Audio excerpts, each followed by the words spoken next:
Under this jungle is a city the size of a modern one. 50,000 people, 6,000 buildings. For 1,000 years, nobody knew it was here. It wasn't lost because it was small. It was lost because someone wanted it forgotten. This is Calakmul, and in 690, it ruled half the Maya world. I used AI to rebuild it as it stood that year, from excavation reports, its own murals, and carved inscriptions. Everything you're about to see is anchored in the archaeology. So, what did 50,000 people actually do here? What did they eat? And where did they get water in a place with no river at all? How does a superpower vanish so completely that we only learn its name in 1931? 30 years after this morning, this city loses the war it spent a century winning.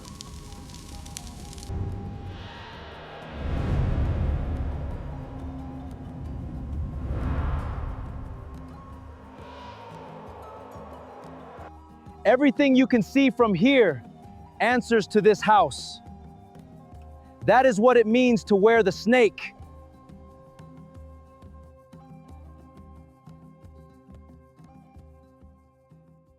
Start with the ground.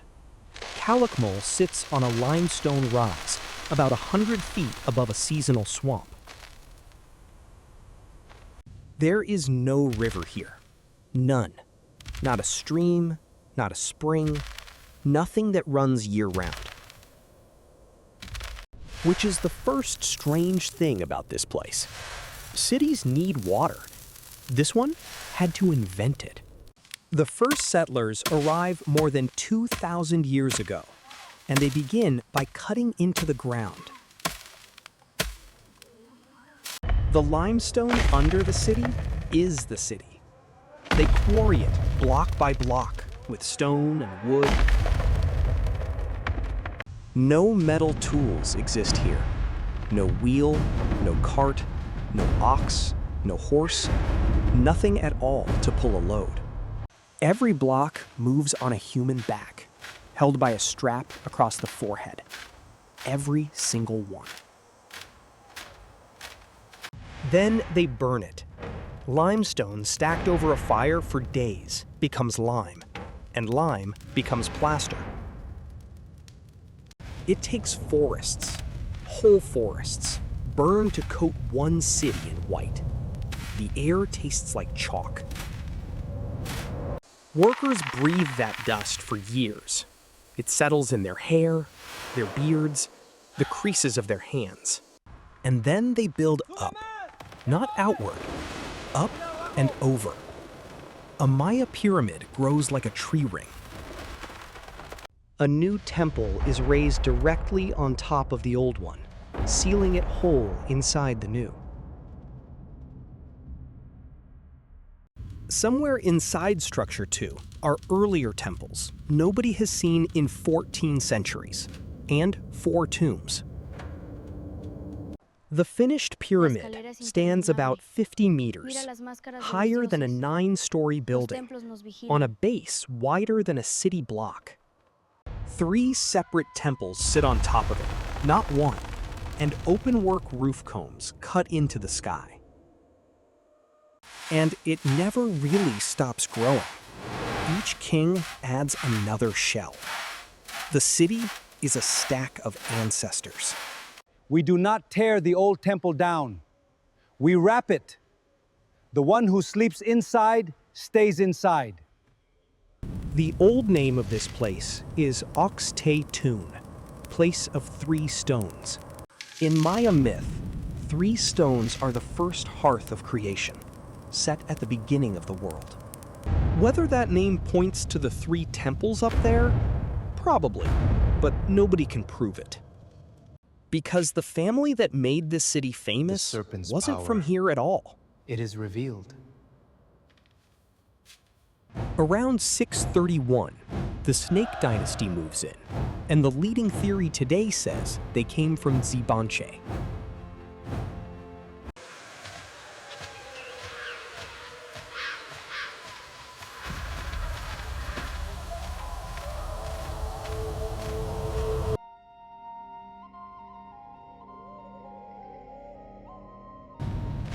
Let's put you in it. It's 6:90. You're standing on the Great Plaza just before dawn. The stone under your feet is plaster, white, still cool, and it slopes, very slightly, toward the east. Remember that slope. It isn't decoration, it's engineering, and it's keeping 50,000 people alive. Howler monkeys start first, somewhere out in the forest. It sounds less like monkeys than like weather. The pyramids catch the light before you do. Deep red plaster going orange, then almost gold. This is the part people get wrong. Calakmul isn't gray. Gray is what's left after 14 centuries. In 690, it's red and white, and in full sun, the plazas are hard to look at. Children are already on the stairs. Not the ceremonial ones, the everyday ones, worn smooth down the middle.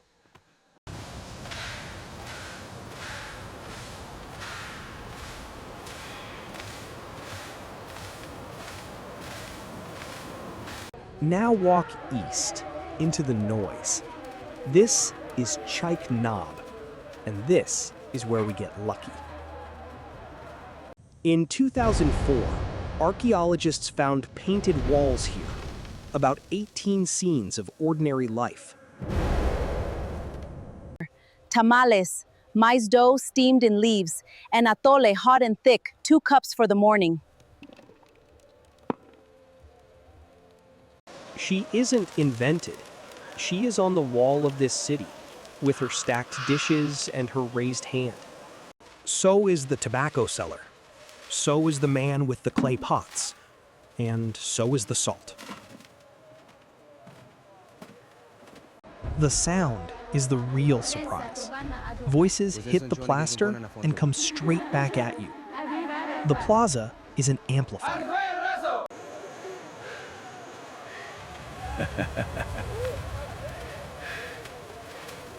Now the salt. There is no salt within days of here. Not a grain. All of it walks in. From the coast, 9 days on foot, with this on my back. I sell it in cakes, wrapped in leaves. That is exactly how it's painted on the wall behind him. Cakes of salt, wrapped in leaves. Which brings us back to the slope under your feet, and the thing this city actually ran on. Rain. All of it. Every drop this city drinks was caught falling out of the sky. From February to May, it essentially doesn't rain here. 4 months, every year, on schedule. So they turned the city into a catchment. The plazas are sealed, tilted, and drained on purpose. Water runs off the plaster into cut channels, down the slope, into reservoirs called aguadas. 13 of them are linked to Calakmul, holding something like 200 million liters when they're full. The channels and gullies reach across roughly 20 square kilometers. This is the largest thing these people ever built.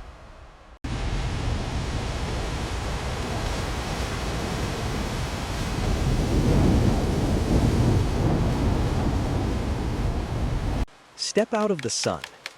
In the shade of the workshops, this city is making things you would recognize as luxury.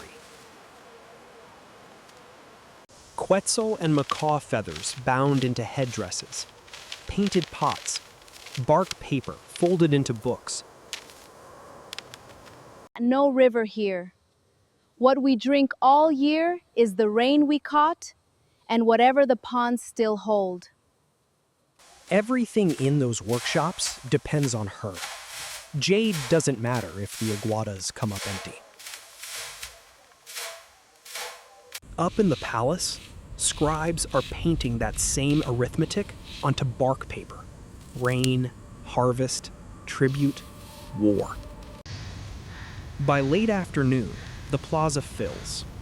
Thousands of people, shoulder to shoulder, all facing one staircase. Copal smoke goes up in a straight column, and the king stands 150 feet above the crowd.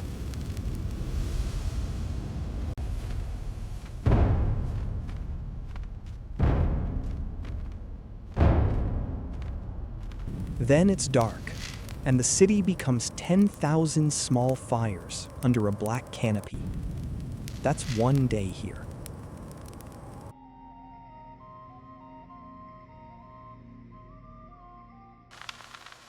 Step back out, because while you were walking through that market, something else was happening. The Snake Kings did not rule by holding The ground. tribute is received They held for the people alliance, by my lord. marriage, by oath, and by fear. Their title was Kuhul Kanal Ajau, Divine Lords of the Snake, recognized hundreds of kilometers away. About 100 kilometers east sits Tikal, same size, same ambition, the permanent rival. The entire classic Maya era is, more or less, these two cities trying to end each other. 562, Tikal is crushed, and its king, Wak Chan Kawil, is taken. Scholars still argue over who actually led that campaign, Karakal or a snake lord known as Sky Witness. The snake does not count its enemies. They come to us on their own feet, and they kneel. After that defeat, Tikal goes quiet. No dated monuments for 130 years. 130 years. That is the gap. And Calakmul spends it building the network you just walked through. Hold steady, the collar first. Now the mantle, pull it straight. And its sharpest weapon wasn't a spear at all. It was daughters, sent out one at a time.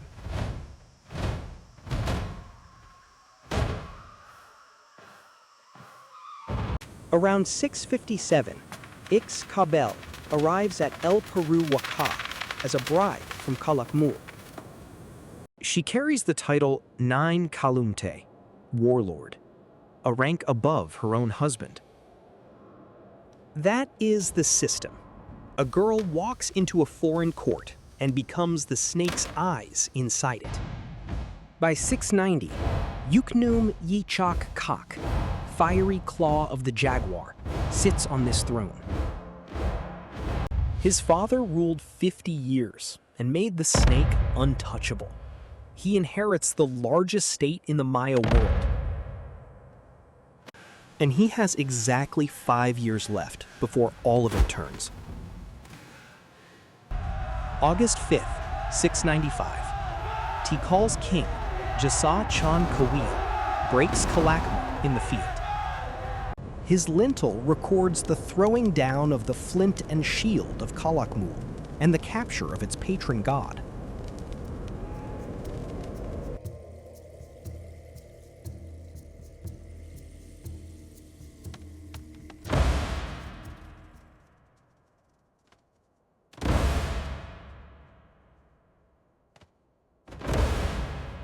Here is the part worth being precise about. Yichak Kak did not die that day. He lost the battle, not his life. He ruled at least 2 more years and was buried right here, in Tomb 4, inside Structure 2. With a jade mosaic mask over his face, he kept everything except the one thing that mattered. Because a Snake King's real product was invincibility, and in 695, that product failed in public. Tikal spends the following decades taking Calakmul's allies apart, one at a time. The network stops answering. But the thing that actually finishes this city doesn't care at all who won. Lake sediments, cave stalagmites, and ocean cores all record the same thing. The 9th century goes dry. Some of the worst droughts in thousands of years, in an arid stretch that runs for centuries. For a city with no river, living entirely on caught rain, a multi-year drought isn't hardship, it's arithmetic. And plenty of archaeologists will tell you drought was the pressure, not the whole story. They're right. The countryside empties first. Estimates put the late rural population at something like a tenth of what it was. The last dated monument here is Stela 61, around 909. Cut smaller, faster, and rougher than the old ones. The skill left before the people did.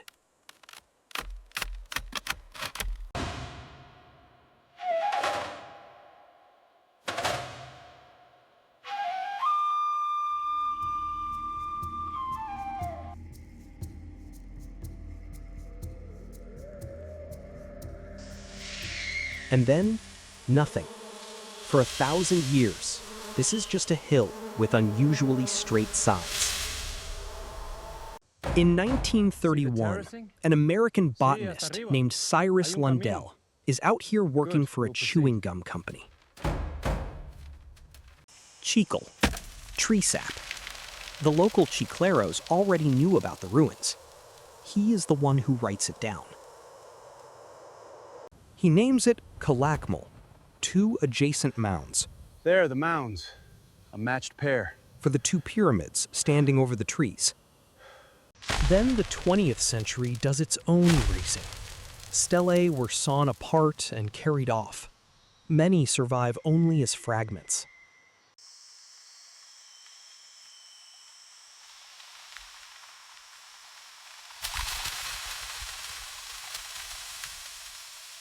And the murals, the market, the tamales, the salt, weren't found until 2004, 20 years ago. 50,000 people, 6,000 buildings, an empire, and then 1,000 years of total silence. It isn't a story about a city disappearing. It's a story about how easily one can. So what finished this place? The war or the sky? Subscribe, hit like, and tell me which city to bring back next.